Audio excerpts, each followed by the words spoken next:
Hey folks, it's Friday Night Ritual, and it's been a long time since I've done one of these. In fact, it's over a month or maybe even over 2 months since I've done a Friday Night Ritual, and I wanted to go ahead and film one and just really, because I'm in the mood to relax. This past week has been just hectic, and I haven't done anything particular, but I've been on YouTube a lot.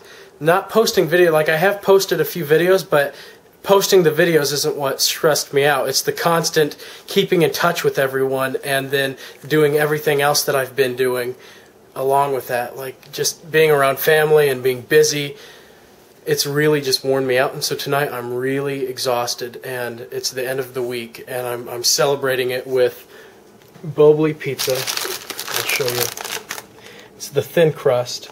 And I've got the original, which is a little thicker, right here, but this is the thin crust, and I'm about to put all my toppings on it.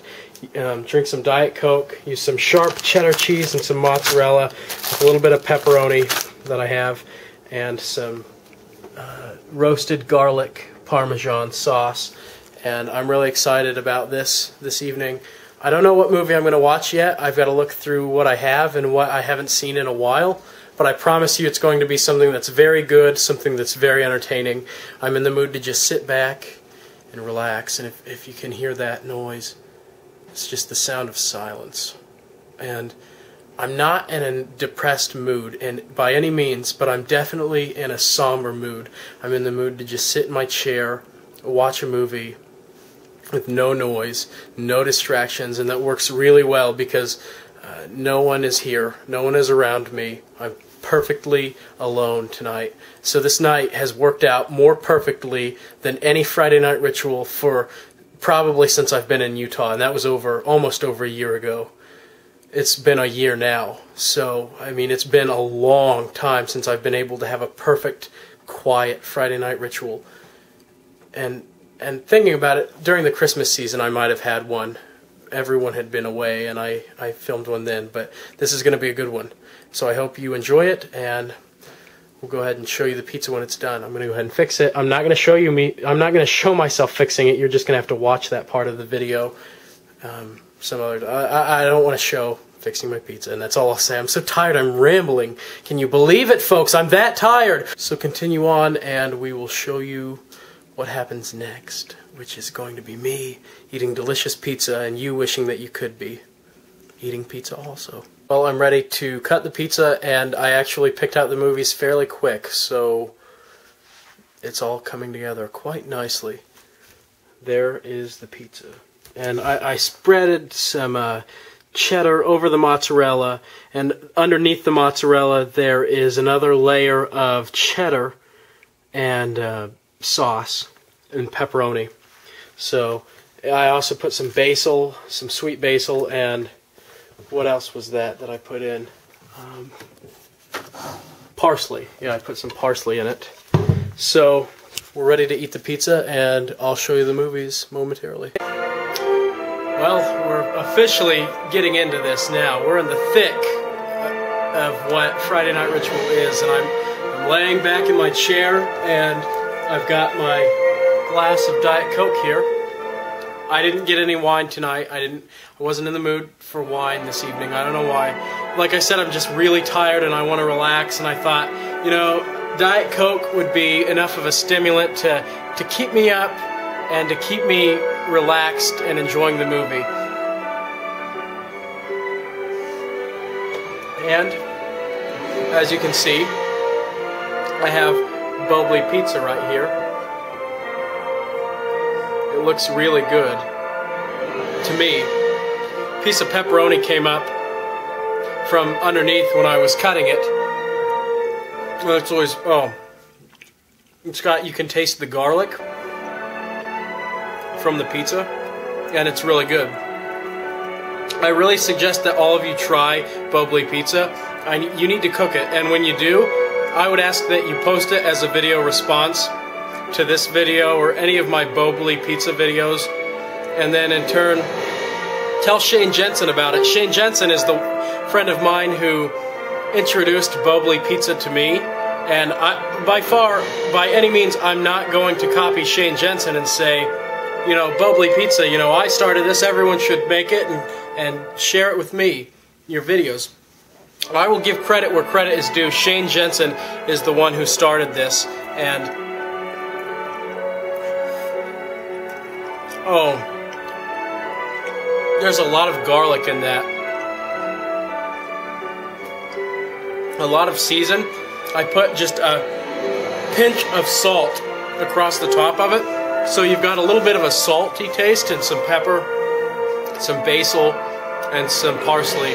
And I mean, it's just gone a long way. And with the other pieces of pizza that I have, I might go ahead. I'm fighting lighting here. I finally got one of my really good lamps out, and it really adds a lot of light.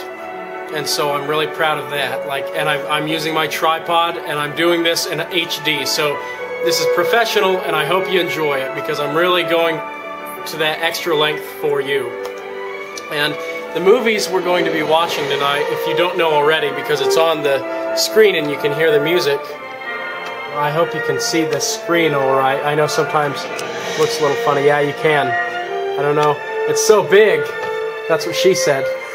That I have to take the camera back. Okay. It doesn't say the title, but it is. I'll show you. Oh, this is such a hassle having it on a tripod, but at the same time, it saves me a lot of trouble. So it's Mr. Magorium's Wonder Emporium, and a lot of people won't watch this movie. I've suggested it to people several different times in my own personal family, and they just won't watch it. They're like, no, that's rated G, that's for kids. And I keep telling them, like, no, it is not just for kids. This film is really good. In fact, on the back it says, toys come to life when you experience Mr. Magorium's Wonder Emporium, the fun-filled comedy adventure that's a delight for adults and jubilation for kids. So, I mean, obviously, and that's from the New York Times. No, that's from Today. USA Today. So it's good for everyone, and I really recommend that you watch it. Dustin Hoffman is in this, and I'll tell you my story really quick. I don't want to draw this out too long. I watched this movie, Mr. Magorium's Wonder Emporium, with Natalie Portman and Dustin Hoffman originally in the fall of like 2000, I want to say 7. In fact, it had to be 2007 because 2008 I was in Texas working, if you guys remember that. But 2007, that fall, I had a really good friend, and I won't mention her name because I won't. She knows who she is. I watched that video, I watched this movie in theaters with her, and whenever I watch this movie, I think of her because I have a deep fascination with Dustin Hoffman. He's one of my favorite actors, and I'm just taken with him. And so whenever I decided to see this movie, I called her and I was like, let's meet in Huntington, let's go see this movie. Huntington's a nearby town to Marion, Indiana. And we really enjoyed this movie together. In fact, we kept looking over at each other and laughing because it was the middle of the day. We went to a matinee showing, and there were a bunch of kids around with their parents, and she and I were like the only teenagers in there. And we just kind of looked at each other like, oh boy, look at us. And I knew it was Dustin Hoffman's film, and so I knew I was going to like it regardless, but I was kind of laughing like, oh, we're going to go see a kid's film. But there's actually a lot of adult themes in this film, and I'm not talking about sexual. There's nothing sexual in this movie. It's all about life and death and living and everything in between. And it just, I mean, you cry. You really cry towards the end and at different parts. And if you're someone that doesn't cry, obviously you wouldn't. But it's definitely a very happy film. And it tells the story in a very interesting way. And I recommend that you see it. If you haven't, you need to. And again, like I said, if you decide to see the film, do a video response. Here's what I'm going to do, folks. I really want to expound on this movie. And I don't have much time left with this video blog, and so I'm going to actually end it with part 1. There's not going to be a part 2. There will be an extended cut. Bring tea for the tillerman, steak for the sun, wine for the woman who made the rain come. Seagulls sing your